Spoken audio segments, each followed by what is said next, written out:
L'ascenseur émotionnel, là encore. C'est une joie indéfinissable. C'est du football, c'est la vie. Amoureux du sport, prêt embarquant pour des stades d'ici et d'ailleurs.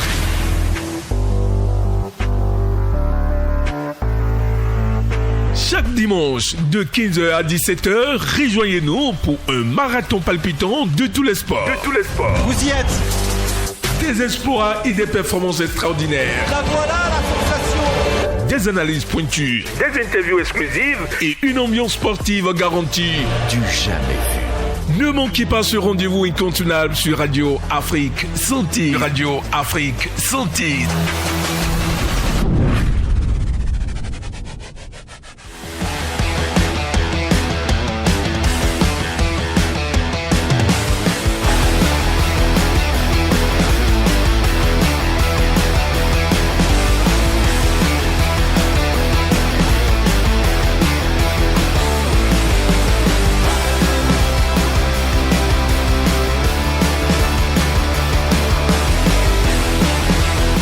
Fidèles auditeurs de Radio Afrique Santé, bonsoir et bienvenue dans notre émission sportive Stade d'ici et d'ailleurs. Installez-vous confortablement pour analyser avec nous des sujets sur le football et bien d'autres. Moucharaf Soumanour et Freddy Rakpo sont avec moi comme d'habitude. Comment vous allez, monsieur? Bonjour Samuel, super bien. Ce sont donc vous qui allez nourrir ce débat, bien sûr. Ouais, avec plaisir. Comme super. Alors, Sir Arisso Adamour est prêt, on va commencer, on va faire un tour au Congo en musique.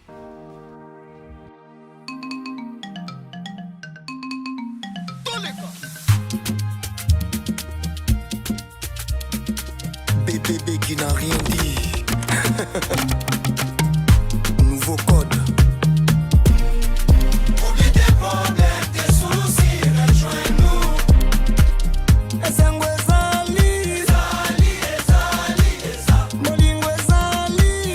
l'amour règne parmi vous. Lève les mains.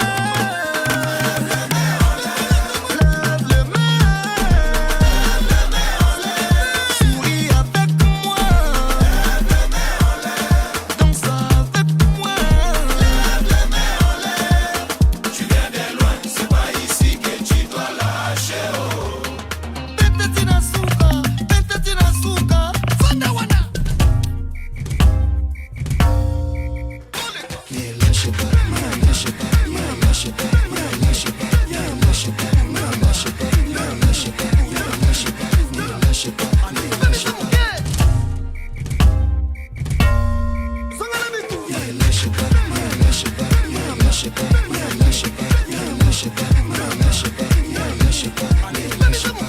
Kiki Palmi la Palméré. Esengwezali, Jarel Panzo. Molingwezali, Tunga na Tunga.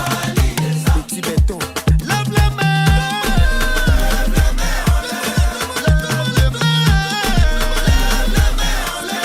Souris avec moi. Danse avec moi. Danou Sango, chinois congolais. Et Biatak, seigneur de la terre.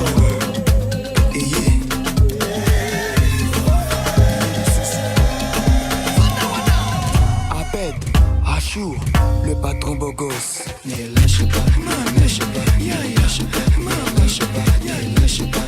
Excellence Milano, Sniper Alessandro, Président Olivier Pierlin, Petit Pixel honorable, Doukinika le pouvoyeur, l'excellence qui excelle Patrick Mouyaya, Azala Zala. Yariki Sengele. Oublie tes problèmes, tes soucis, rejoins-nous. Le président Yves Soal. Boss Ibra, Banque Centrale. Alors, notre premier sujet porte sur la Coupe UFOA U17 filles. L'équipe féminine U17 du Bénin participe actuellement à cette compétition sous-régionale. Bien que le premier match ait été difficile, ce tournoi met en lumière l'importance du développement du football féminin. Voilà, j'y arrive. Une réflexion pourrait porter sur les investissements nécessaires pour soutenir le sport féminin au Bénin. Alors, ma première question que je vais poser à Freddy, je pose à Freddy ou à Moucharaf. Freddy. Ok, super. Alors, Freddy, dites-moi, comment évaluer les performances de l'équipe féminine U17 en tenant compte de leur préparation et de leur expérience face à des adversaires sous-régionaux? Bon, déjà, comme j'ai eu à le dire la semaine dernière, c'est déjà qu'on ne connaissait pas véritablement le visage. Et c'est vrai, en de plus, cette vous l'aviez équipe-là. dit la dernière fois. Donc, c'était en action sur le terrain qu'il fallait se faire une idée. Bon, déjà, en termes de préparation, comme on l'a dit, c'est vrai qu'elles ont eu quelques jours pour se regrouper. Mais après, on ne sait pas si sur le plan logistique, si au niveau du voyage ou tous les à côté, est-ce que toutes les conditions ont vraiment été réunies. Après, en termes de résultats, elles ont perdu 4-1 face au Ghana finalement. Bon, ce n'est pas vraiment le résultat qui importe en tant que tel, mais c'est de se dire qu'on a maintenant une idée de ce que vaut cette équipe féminine-là par rapport à une équipe comme le Ghana qui est un peu plus avancée. Donc, vu qu'il y a seulement 2 équipes dans le groupe, c'est qu'elles sont qualifiées pour les demi-finales. Donc, au-delà du résultat, c'est d'essayer de faire mieux pour la suite de la compétition. Bon, c'est vrai qu'il y a un format où il y a eu des équipes qui ont désisté. Tout ça nous donne une seconde chance à nous d'en profiter et de faire mieux. Et concernant leur préparation et leur expérience, côté préparation, est-ce que vous pensez que le coach les a vraiment armés, comme on le dit, pour vraiment affronter ces gens d'équipe? Ou bien il s'est juste dit, bon, voilà, c'est une compétition, c'est vrai que les choses se sont désistées et tout, on ira là, au moins on va revenir avec quelque chose, ou bien on va là pour gagner? Bon, après, c'est difficile de le dire parce que le coach peut avoir beau préparer psychologiquement ou même tactiquement, peut mettre tous les schémas possibles de ce monde en place, mais si les joueuses manquent d'expérience déjà et que, bon, disons la vérité, si techniquement il y a quand même quelques carences qui se font ressentir, forcément ça va donner le genre de résultat qu'on a eu parce que si on en arrive à perdre sur ce score-là, bon, encore que moi je trouve que 4-1, ça va encore, hein, parce qu'on connaît les gens de valise que peuvent prendre certaines équipes au niveau du football féminin. Donc 4-1 pour moi, ça va encore. Donc je me dis, c'est peut-être au niveau de la... jusqu'à combien c'est grave? Ah ben, Non, mais il y a le Niger qui a pris 9-0 Voilà. pour son premier match contre le Nigeria Incroyable. dans l'autre groupe. Justement, Donc, on va donner 9-0. à 2 chiffres. Donc pour moi, 4-1, ça va encore. Donc je me dis, peut-être c'est au niveau de la naïveté, c'est peut-être quelques erreurs de jeunesse qui ont coûté ce score-là à l'équipe. Donc pour moi, ce n'est pas encore grave, il y a une seconde chance. Il faut maintenant en profiter. Alors, Mouchara, vous êtes d'accord avec lui? Bon, je veux dire peut-être ou rajouter à ce qu'il a dit. Vous voyez, la formation encadrée par Ida Asonsou n'a pas été ridicule tout le match. Vous voyez, la première mi-temps c'était catastrophique, mais après ils ont réussi à se relancer puisque lors de la première période, elles avaient déjà encaissé les 4 buts. Et en seconde période, elles sont revenues, elles ont marqué leur unique but par l'intermédiaire de Germaine Gandonou. Les autres buts des Ghanéens ont été inscrits premièrement par Priscilla Mensa et Christiana Chouakou qui a fait un triplé. Vous allez voir que dans la seconde mi-temps, elles ont été remobilisées par le staff technique, encadré bien évidemment par Ida Asonsou, et elles ont tenu la dragée haute. Elles se sont procurées de belles occasions, elles avaient peur de l'adversaire et puis elles étaient en territoire étranger. Ça a fait que par naïveté, par manque de concentration et par, je vais dire, frousse ou trouille, elles ont beaucoup hésité à prendre certaines décisions, ce qui leur a valu les 4 buts. Mais au retour des vestiaires, elles ont marqué l'unique but. Et donc, chaque équipe avait eu sa mi-temps dans cette rencontre. Finalement, score final 4-1 en défaveur des Amazones. C'est vrai, c'est une contre-performance, mais on ne va pas tirer à balles réelles sur les filles. On l'avait dit, elles ont démarré il n'y a pas longtemps. La préparation, c'est ce que ça a été. C'est vrai qu'on les a regroupés en 1-2 semaines. On a essayé de trouver des automatismes qui forcément n'ont pas été au rendez-vous à 100%. Et maintenant, bon, elles ont voyagé au Ghana. C'est vrai par bus, ce que je déplorais et je dénonçais. Mais il faut dire que pour le deuxième sortie, il y a la fatigue certainement. Oui. Et bon, je ne vais pas tergiverser sur ça, mais je vais dire que on a pu voir une équipe béninoise en seconde période qui a montré un meilleur visage. Et cette équipe béninoise peut capitaliser sur ça pourquoi pas affronter les autres défis, parce qu'on sait qu'on pourrait affronter une équipe comme le Nigeria lors du prochain tour en demi-finale, parce que bien évidemment nous sommes dans une poule à 2 équipes et on est qualifié malgré les défis. Alors, vous avez regardé le match? Oui, bien évidemment. L'intégralité? Oh, oui. Alors, je profite en même temps pour vous poser la question. Quelles sont les forces et faiblesses observées dans le jeu de l'équipe béninoise et comment peuvent-elles être exploitées ou corrigées? Déjà, au niveau de l'attaque, il faut dire, en première période, c'est vrai, on a concédé 4 buts, mais on aurait pu en marquer tout au moins 2. Ça, c'est une réalité. N'eût été le manque de lucidité de certains de nos attaquants, mais on ne va pas aussi tirer à balles réelles, comme je l'ai dit un peu plus précédemment, parce que c'est des enfants, elles sont en apprentissage.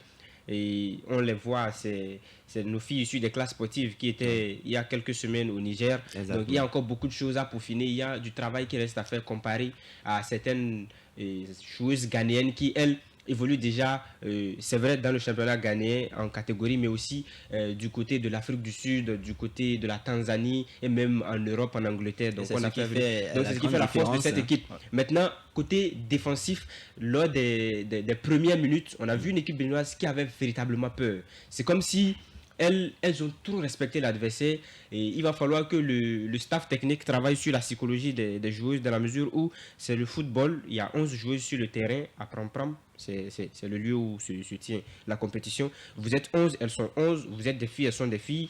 Il y a un arbitre central, le ballon est rond pour tout le monde. Il faut jouer à fond. Il ne faut pas se mettre dans un complexe d'infériorité par rapport à l'adversaire. Ça pourrait nous jouer de tout. C'est un peu ce qui c'est ce dont elles ont été victimes en début de première période, sinon carrément toute la première période.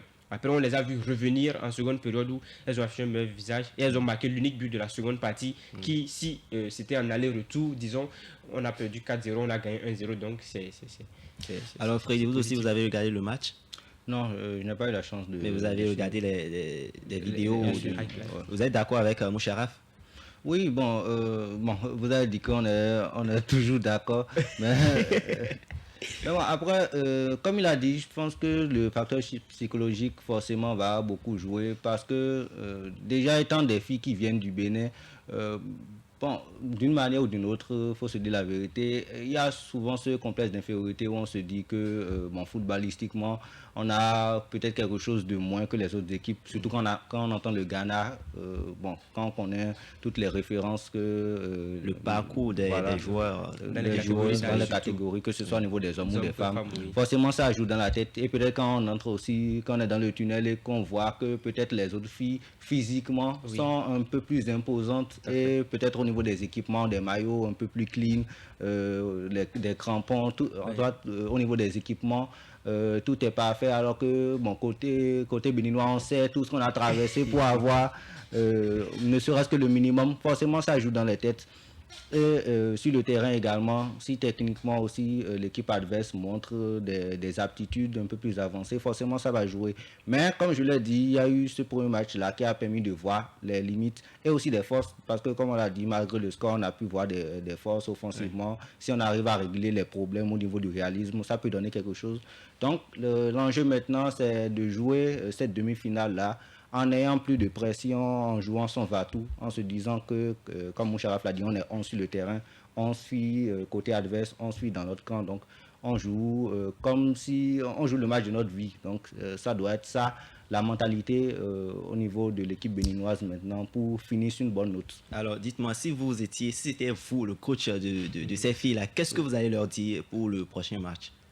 Bon, pour la victoire, forcément, parce que comme on le dit, si on vise la lune, même si on n'arrive pas à la décrocher, on va au moins décrocher les étoiles. Oui, donc, même si on se dit d'abord, le contrat c'est d'abord la victoire, on part en ayant l'objectif de gagner, et à défaut de gagner, peut-être le score sera soit étriqué, soit on fait un match nul qui nous permet de tirer, peut-être aller en prolongation ou au tir au but. Et de toutes les manières, je pense qu'elles vont partir avec peut-être un sentiment un peu plus reluisant que de partir avec un nouveau score assez élevé qui va leur donner l'impression qu'elles sont allées vendre de la moutarde. Donc, pour moi, comme je l'ai dit, l'objectif, ce n'est pas forcément en termes de résultats, mais c'est en termes d'enseignement. Se dire qu'on est allé faire ce tournoi-là en ayant engrangé une certaine expérience, en ayant gagné quelque chose de plus et revenir plus fort pour les prochaines échéances. Et vous, Moucha, je suppose que vous allez être beaucoup plus dur que Freddy. J'espère. Je vous l'ai dit, c'est des jeunes filles qu'on a connues il n'y a pas longtemps dans le championnat national scolaire qui sont allées faire leurs preuves un peu partout. Au Niger, il y en a certaines qui, l'année dernière, étaient du côté du Togo. Donc, elles sont en apprentissage, c'est vrai, face à certaines équipes qui ont démarré un peu plus tôt que nous. Mais la monnaie est en train de prendre et on va évoluer progressivement.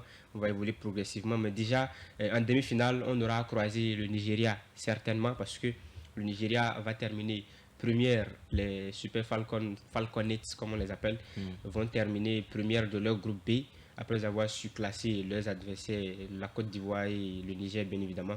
Donc ça sera costaud, peut-être même plus costaud que le Ghana.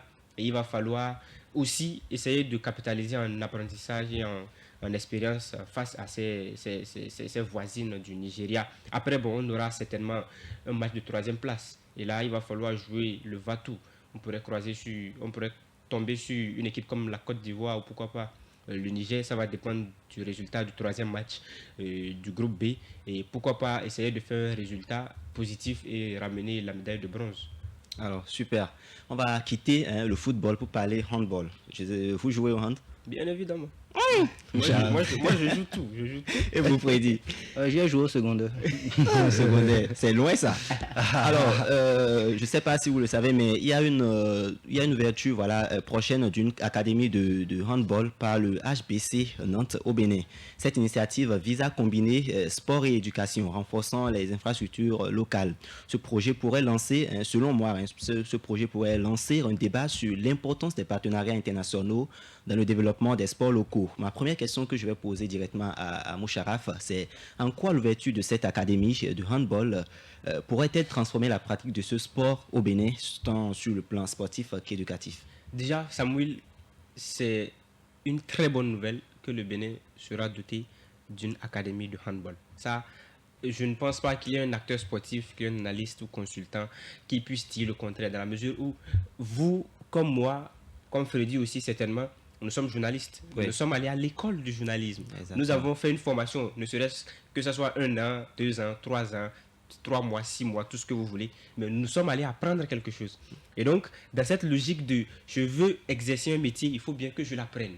Nous sommes depuis très longtemps, je vais dire, incarcérés dans un système où nos handballeurs, qu'ils soient professionnels ou amateurs, ce sont des handballeurs sacs au dos, c'est-à-dire ils ont appris sur le tas, ils ont joué à la maison, dans les collèges, dans la rue. Ils ne sont pas allés apprendre les b.a.-balles, on ne leur a pas donné les rudiments. Les entraîneurs certifiés ne leur ont pas donné la compétence nécessaire. Donc ça fait que on est en train de naviguer un peu à vue. Mais avec l'implantation de ce centre de formation, vous allez voir, déjà à partir de 5 ans, 7 ans, 8 ans, 13 ans, il y aura forcément des choses qu'on va pouvoir inculquer aux enfants. On n'aura pas besoin d'attendre 22 ans, 23 ans avant de développer certaines compétences, certaines facultés. Donc, la Fédération béninoise de handball, chapeautée par M. Sidoukou Karimou, c'est véritablement un coup de maître que cette fédération a réalisé ou est allée décrocher en signant ce partenariat. Et ça sera de bonne guerre. Si on a des centres de formation en football, si on a des centres de formation en basketball, pourquoi pas en handball?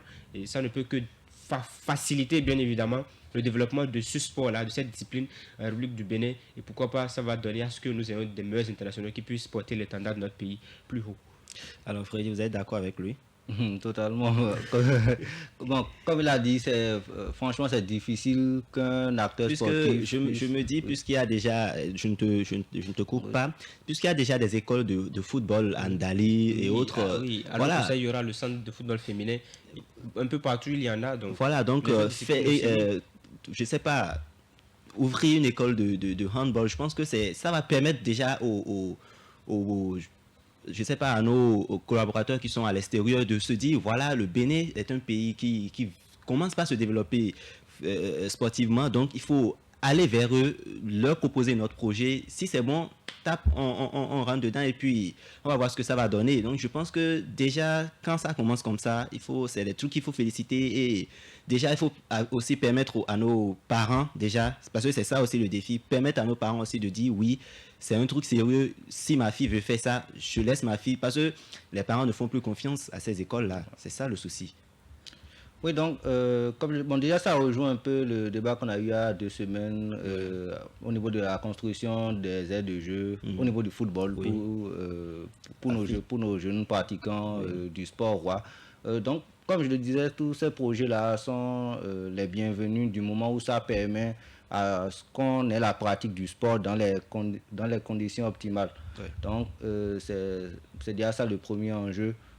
Comme il a dit, on a souvent des pratiquants de handball qui le font un peu sur le tas et qui finalement vont être jetés dans le milieu professionnel. Exactement. Alors qu'ils n'ont pas forcément tout ce qu'il faut.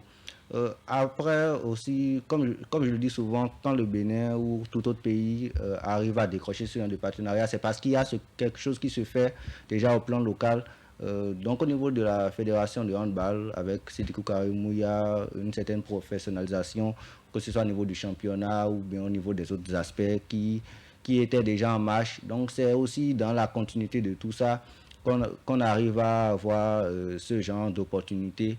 Et c'est à nous de saisir ces opportunités-là. Et ça sera tout bénéf pour les jeunes passionnés de ce sport-là. Parce que c'est vrai qu'on a tous l'impression qu'on est tous... Bon, on est tous à la base des passionnés de football, mais il y en a qui aiment le handball, le basketball. Sauf qu'il n'y a pas toujours les aires de jeu pour ça. Et bon, on est tous obligés de pratiquer le foot. Je l'ai dit il y a 2 semaines, ce serait bien qu'il y ait ce genre d'opportunités pour les autres sports. Bon, voilà une de ces opportunités. Donc, on salue ça. Alors, tout à l'heure, je donnais mon avis sur ce partenariat-là. Je vais laisser Moucharaf aussi donner les avantages des partenariats internationaux comme celui du HBC Nantes. Qu'est-ce que cela peut apporter au développement des infrastructures et à la formation des jeunes talents? Vous voyez, par exemple, ce qu'on a dorénavant ou ce qu'on aura, c'est vrai, l'édifice n'est pas encore érigé, oui.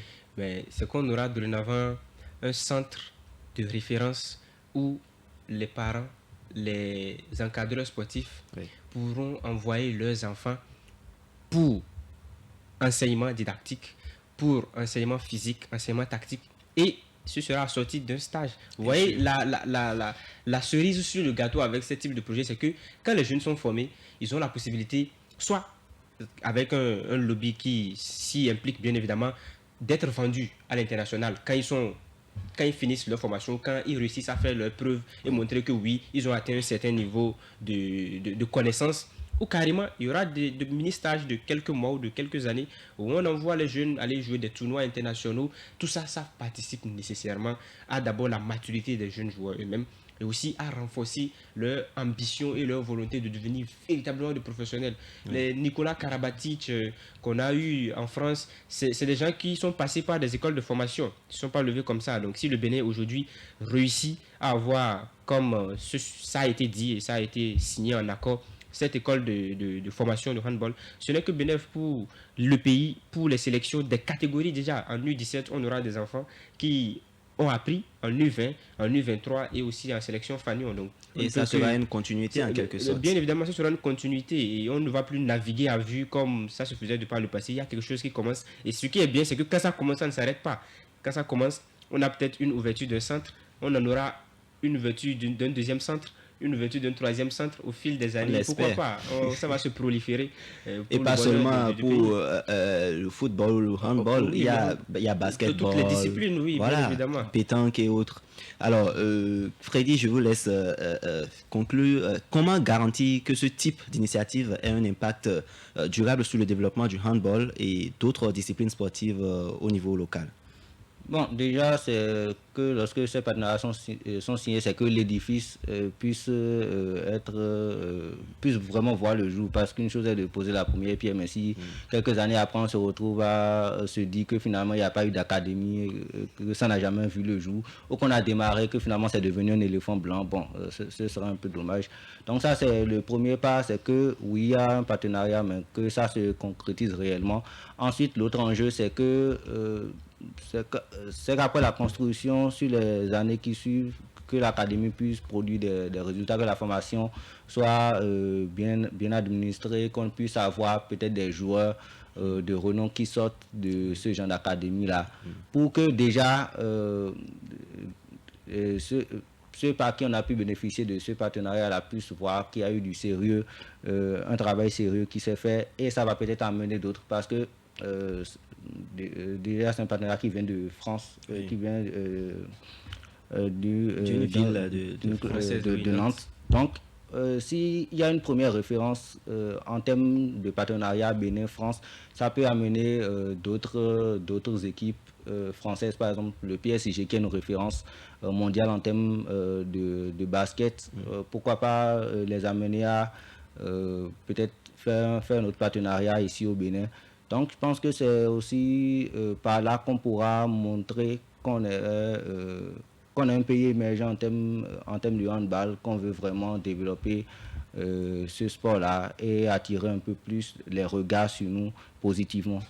Alors, c'est toujours un plaisir de vous écouter et discuter sur des sujets comme ça. Je vous sens passionné et tout. Alors, on va quand même marquer une petite pause musicale et on revient juste après.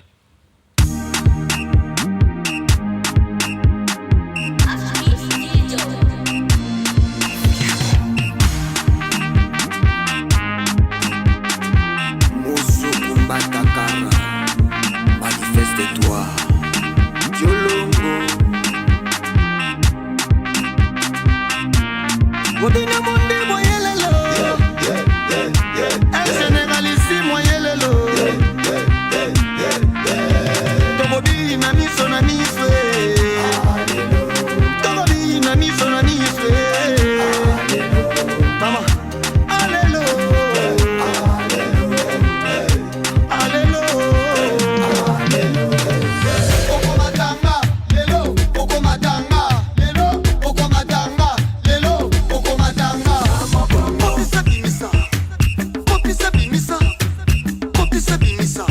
Allez, pinna, pinna, pinna, pinna. Ça a bougé, ça a bougé, ça a bougé les parties.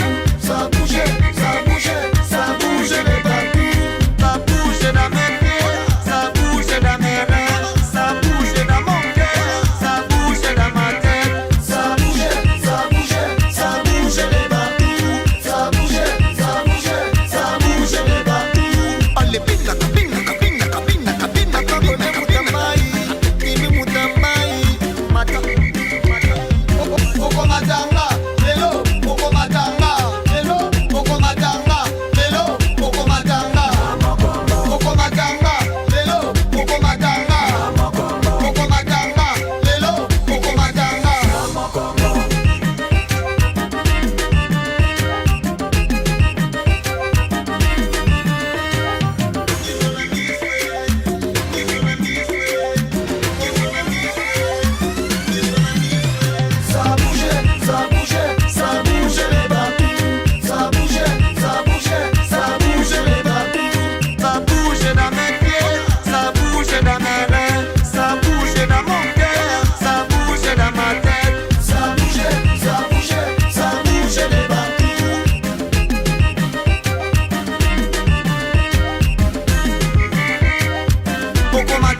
Parce qu'ils ont perdu les repères. L'album noir et blanc c'est pour bientôt. El général ici moyelelo. Tobobi na miso na miswe. Tobobi na miso na miswe. Tobobi na miso na miswe. Tobobi na miso na miswe.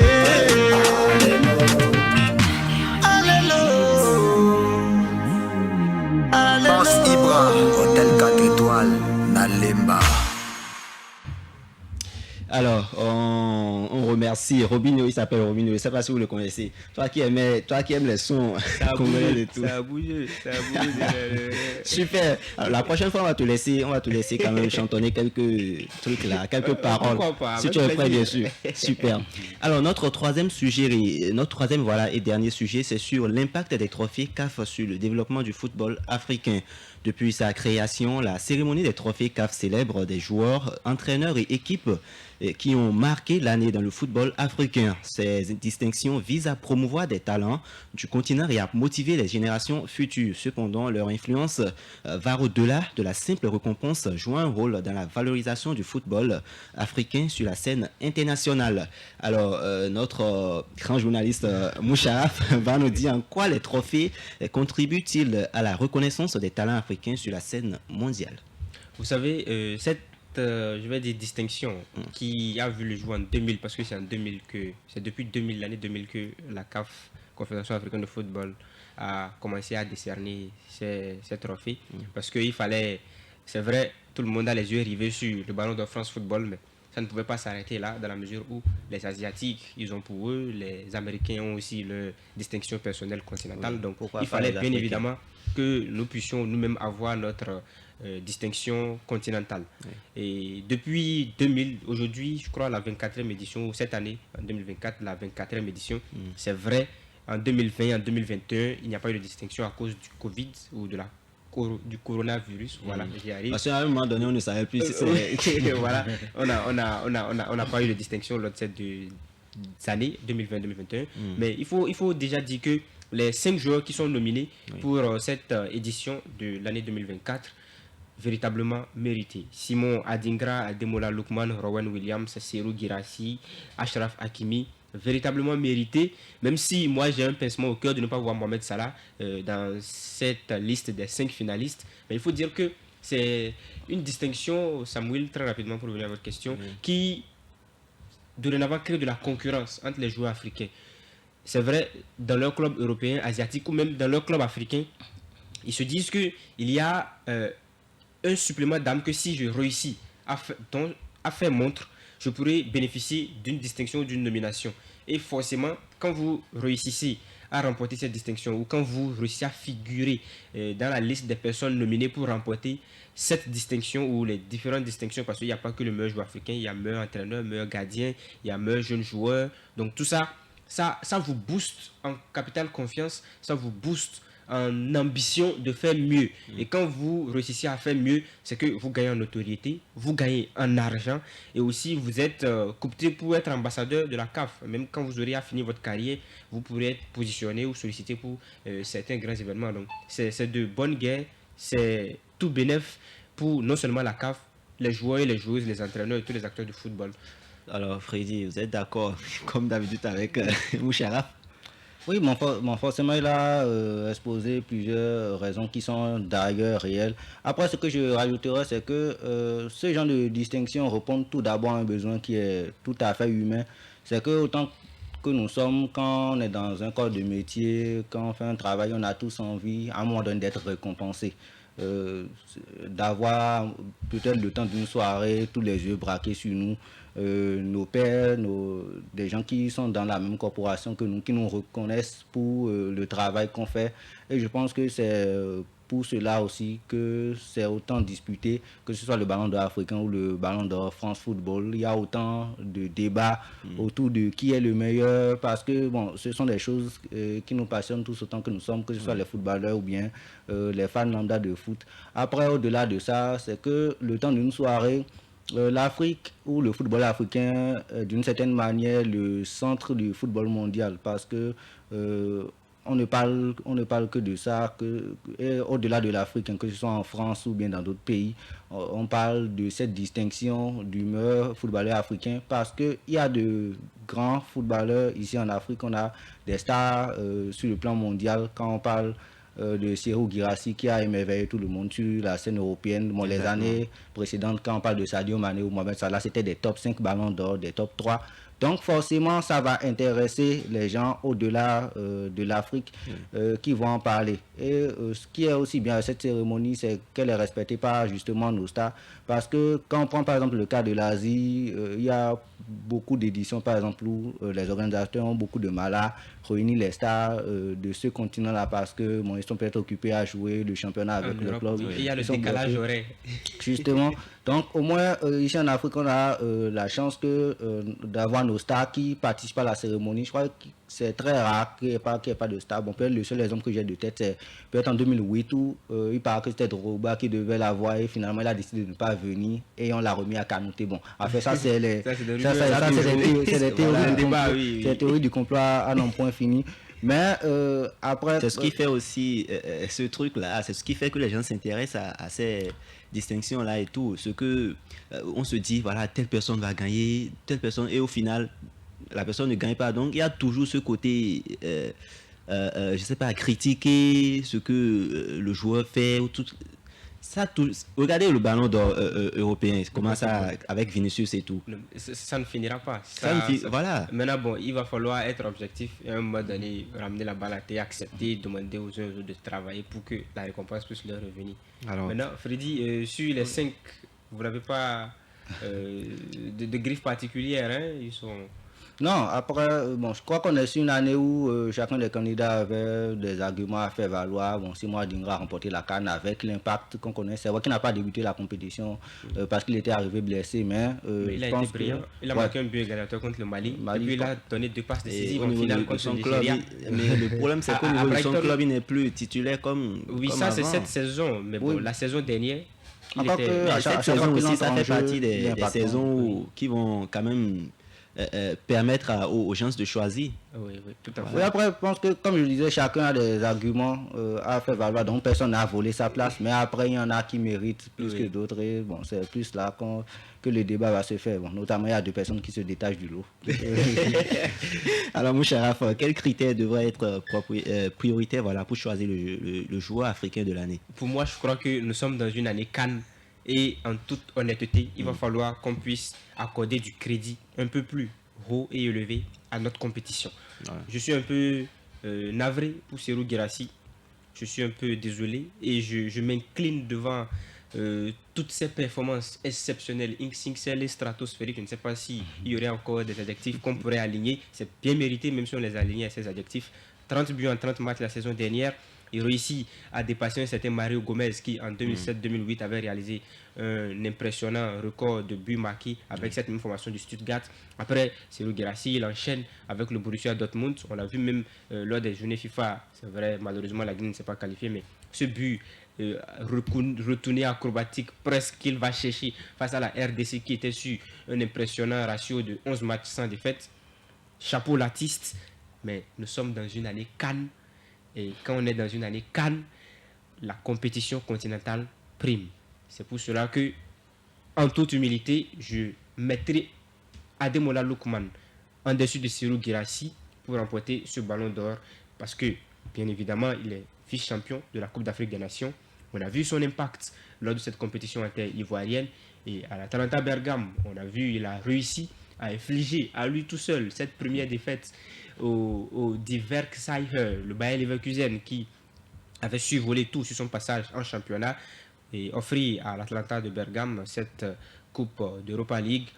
Ademola Lookman, pour moi, mérite autant, bien évidemment, que Serhou Guirassy mérite, mais il va falloir considérer cette valeur ajoutée à ce Nigérian. C'est vrai, le Nigeria, je vais vous le dire, hein, Samuel Freddy Ako, le Nigeria, avec les récentes réalités qu'on a vécues, où on les a même qualifiés de mauvais voisins, puisque le Rwandais allait les gagner chez eux, alors qu'ils auraient pu nous faciliter la tâche, même si en Libye, on a réussi à faire le job en griffe en décrochant sur nul pour se qualifier à la Coupe d'Afrique à venir au Maroc.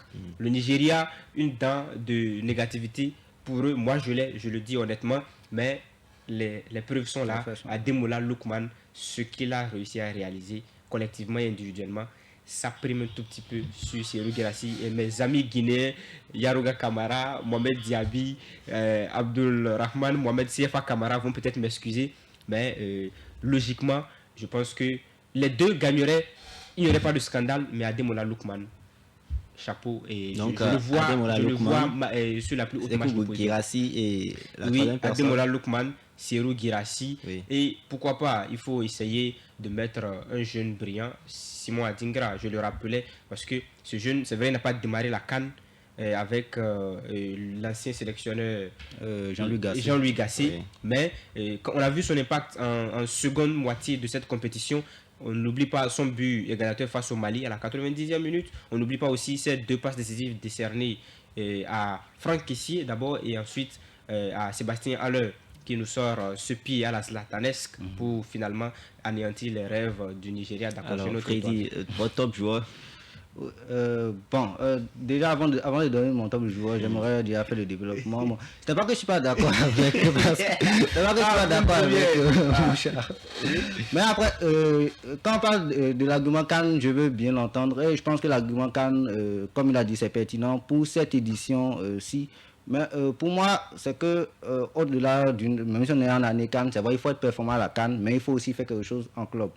Bon, on va pas se mentir, le ballon d'or africain, ça sera Ademola Lookman pour ce qu'il a fait. Parce que non seulement il a été bon à la Cannes, finaliste en ayant marqué 3 buts, en ayant été impactant, mais également en club, il a des réalisations.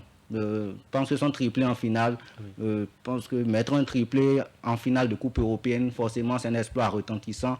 Qui plus est face au Bayer Leverkusen qui était invaincu jusque-là. Donc l'exploit est vraiment énorme. Donc forcément pour moi il n'y a pas trop de débat à faire. Il sera ballon d'or africain lundi prochain. Après, si je veux ouvrir le débat un peu plus globalement, j'ai du mal avec l'argument Cannes parce que si je suppose que le joueur était seulement bon à la Cannes et qu'au niveau club, bon, ça n'a pas été trop ça. Bon, forcément, ça va être un peu plus difficile pour moi qu'on puisse donner le ballon d'or à ce joueur. Là, j'ai même 2 exemples. En 2013, quand le Nigeria remporte la CAN, ce n'est pas un joueur du Nigeria qui remporte le ballon d'or africain. Bon, on a parlé de John Obi Mikel à l'époque, qui a été bon à la CAN, mais justement avec Chelsea, cette saison, elle n'a pas été très topée. Finalement, c'est Yaya Touré qui a eu le ballon d'or. L'année qui a suivi, ou 2 ans plus tard, 2015, la Côte d'Ivoire remporte la CAN avec Yaya Touré capitaine, mais il ne fait pas une grande saison. Globalement, on le donne finalement à Pierre-Emerick Aubameyang, qui fait une saison stratosphérique en club, mais qui ne fait pas une bonne CAN justement. Donc il faut trouver la balance entre une saison réussie globalement et aussi une bonne CAN. Donc c'est plus ce point-là. Mais outre la CAN, Ademola Lookman, c'est 17 buts en oui, 45 matchs et 8 passes décisives. Non, la saison 2023-2024. ce que Freddy veut dire, c'est que il faut vraiment qu'on puisse quand même. Voilà, les joueurs méritent le truc. Maintenant, c'est vrai, ça faut ne peut pas se reconnaître tenir ça. à la Ademola CAN. Lookman, Cannes n'a pas fait, je sais pas. Non, mais il a été toi, vraiment très il impactant. fait une bonne CAN. Oui, Voilà, et il fait une bonne saison CAN. aussi avec l'Atalanta de Bergame. Donc, voilà. Logiquement, oui. Contrairement, mais il va falloir vraiment nuancer. contrairement avec à Girassi qui côté Cannes n'est pas. Il était d'abord blessé, après il est revenu. Voilà. Et Donc, malheureusement, ça n'a pas marché. Malgré tout l'effort et toutes les tentatives, on a vu il a été très correct, très impactant et aussi gros bagarreur. C'est vrai, la Guinée de Kaba Diawara s'est arrêtée en quart de finale. C'est un gros regret pour lui, mais il a réussi à enchaîner, mais ça ne suffisait ou ça ne suffira malheureusement pas parce que déjà collectivement il n'a pas remporté le trophée. Il y a aussi un joueur dont on ne parle pas rapidement, trop, Adingra, qui quand même à la CAN a fait quand même un truc incroyable avec la Côte d'Ivoire, même si un club. Voilà quoi, le coach, je ne dirais pas, est-ce que c'est le coach le souci ou bien... Non, il est en progression. À Dingra, nous attendons carrément pas le voir couronner. Moi, en tout cas, non, c'est Lookman Guirassy. Adingra peut venir en 3e position. Mais dans 2-3 ans, pourquoi pas? Adingra, il a encore toute la vie devant lui. Pour finir ce sujet, pour moi actuellement le meilleur joueur africain, et ce n'est que mon avis, c'est Guirassy pour ce qu'il fait en club, pour la constance qu'il a. Mais sur l'année 2024, c'est Ademola Lookman qui sera récompensé. Ouais. Vous êtes d'accord avec lui? Parfaitement. Comme d'habitude, Oui, ça ne m'étonne même plus. Alors sur ce, on s'arrête ici en ce qui concerne les sujets de discussion. On va prendre une petite pause encore musicale, hein, et celle qui va nous permettre de déboucher sur notre rubrique Les cartons.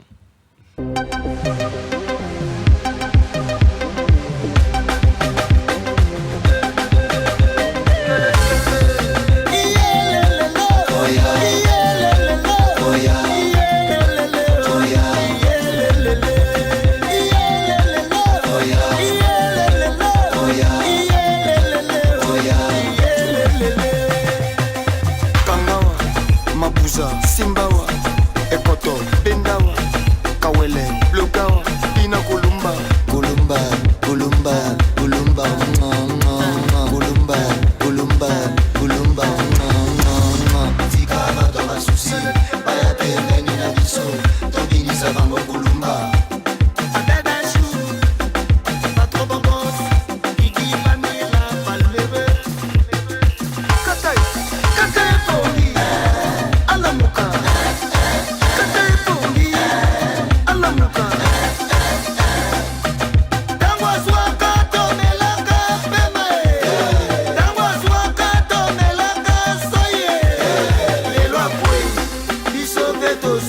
Simbawa, Ekoto, Bendawa, Kawele, Blogawa, Pina Kolumba, Igo Zanga, l'aigle de Kawele, Dani Chano, le chinois congolais, Maxime Kilunga, Iseno, Kangawa, Mabuza, Simbawa, Ekoto, Bendawa, Kawele, Blogawa, Pina Kolumba, Kolumba, Kolumba, Kolumba, le président Ipswag, le boss Ibra.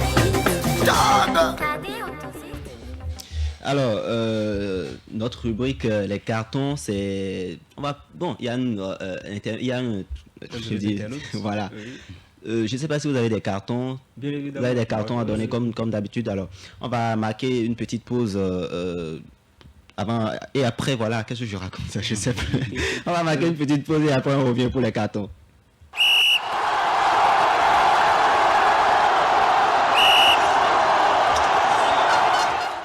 Juste pour vous expliquer un peu, en fait, j'étais en train de regarder les cartons que j'ai reçus. Il y a des cartons qui me faisaient un peu réfléchir, raison pour laquelle je me suis un peu perdu. Alors, Moucharaf, quel carton vous aviez à donner aujourd'hui? Moi, je vais donner un carton rouge au président de l'AS Cotonou, M. Imoru Brahima, un très grand monsieur qui appartient au comité exécutif de la Fédération béninoise de football, et dont on a appris et qui lui-même a confirmé qu'il y a quelques jours, il s'est fait auteur, ou du moins il a endossé le costume d'entraîneur de sa formation. C'est vrai, il nous a dit qu'il a la licence des CAF, mais après avoir limogé son staff, il a pris lui-même la responsabilité de diriger une séance d'entraînement. Ce qui, nulle part ailleurs au monde, ne se fait véritablement. Quand vous limogez quelqu'un, ou un staff intégral, vous avez certainement pensé immédiatement à un intérimaire qui, sur le champ, doit prendre le relais. Ou carrément, vous suspendez tout jusqu'à nomination d'un nouveau staff. Donc, il va falloir qu'on puisse décourager ces pratiques. C'est comme demain, le président des Buffles, le président de l'Auto, M. Lionel Talon, président de reconnaissait plus le rôle de l'entraîneur. Et il dit que, bon, M. Victor Zvonka, faites vos bagages, c'est moi qui dirige, non. Il faut qu'on puisse faire les choses dans les règles de l'art. Il est président, il assure les décisions, il gère tout dans les coulisses, mais pas sur le terrain. Alors, Freddy, c'est seulement ce carton-là que vous avez à donner? Oui. Super. Alors, Freddy?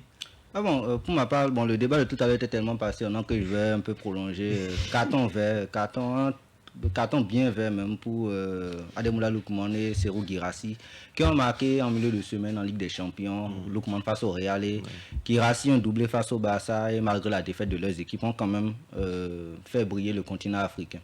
Alors moi j'ai un seul carton ici que quelqu'un vient de m'envoyer. C'est un carton rouge, voilà. Comme toujours Mbappé. Et c'est parce que Mbappé a fait. Oh, c'était la même personne que la semaine dernière. Voilà. Il a dit un carton rouge à Mbappé qui. Je ne sais pas si vous avez vu des vidéos qui circulaient sur les réseaux sociaux. Mbappé disait que voilà qu'il n'est pas amoureux pour le moment et qu'il se concentrait sur. Oui, c'est son interview accordée. Voilà, mais le gars dit ici que il y avait eu un scandale un temps où on disait qu'il était sorti avec une fille. En Suède, oui. Voilà, les trucs comme ça. Il dit ici que Mbappé est un faux. Voilà, que ça ne l'étonne même pas qu'il ne travaille pas sur le terrain parce qu'il se concentre sur les filles. Ça c'est une vanne. Voilà, c'est pourquoi je et puis bon, dorénavant l'affaire est classée, il est blanchi totalement. Bon, c'est ce qu'ils ont dit. Mais bref, je ne vais pas dire. Donc voilà, c'est tout pour aujourd'hui. Nous vous remercions de nous avoir suivis. Prenez le rendez-vous très prochainement pour d'autres sujets, pour tout autant passionnants que ceux-ci.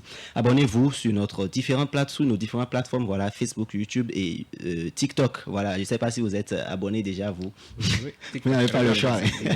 Voilà, il y a Geek de Foot aussi qui est dirigé en quelque sorte par Freddy Rapo. Donc, allez vous abonner pour ne rien rater, voilà, de nos plateformes. Il y a aussi Moucharaf. Moucharaf, on vous retrouve où? Africa Foot United, quotidien bien intelligent. Super, alors, bye et à la prochaine. Ciao.